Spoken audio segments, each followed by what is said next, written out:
கடவுளுடன் காலை வணக்கம்.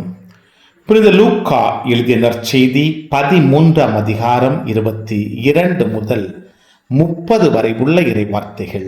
அக்காலத்தில் இயேசு நகர்கள் ஊர்கள் தோறும் கற்பித்துக் கொண்டே எருசலேம் நோக்கி பயணம் செய்தார். அப்பொழுது ஒருவர் அவரிடம், ஆண்டவரே, மீட்பு பெறுவோர் சிலர் மட்டும்தானா என்று கேட்டார். அதற்கு அவர் அவர்களிடம் கூறியது, இடுக்கமான வாயில் வழியாக நுழைய வருந்தி முயலுங்கள்.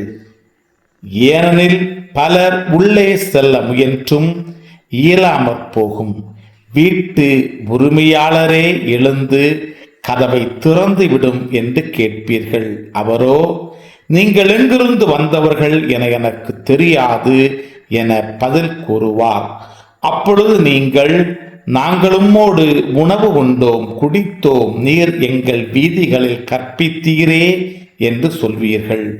ஆனாலும் அவர், நீங்கள் எவ்விடத்தாரோ எனக்கு தெரியாது, தீங்கு செய்வோரே அனைவரும் என்னை விட்டு அகன்று போங்கள் என உங்களிடம் சொல்வார்.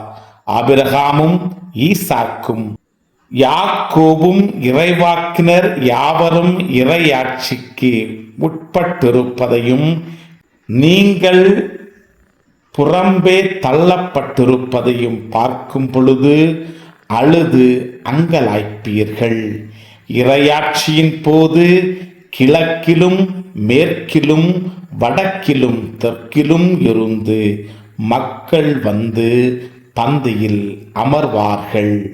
ஆம், கடைசியானோர் முதன்மையாவார், முதன்மையானோர் கடைசியாவார். கிறிஸ்துவின் நற்செய்தி. இந்த நாள் இனிய நாளாக அமைய வாழ்த்துக்கள். பல பல பல புதுமைகள், பெருமைகள், இனிமைகள் இறங்கிய நல்ல நாள், ஒரு நல்ல நாள், நம் தேவன் தந்த நாள். இது நல்ல நாள், ஒரு நல்ல நாள், நம் தேவன் தந்த நாள்.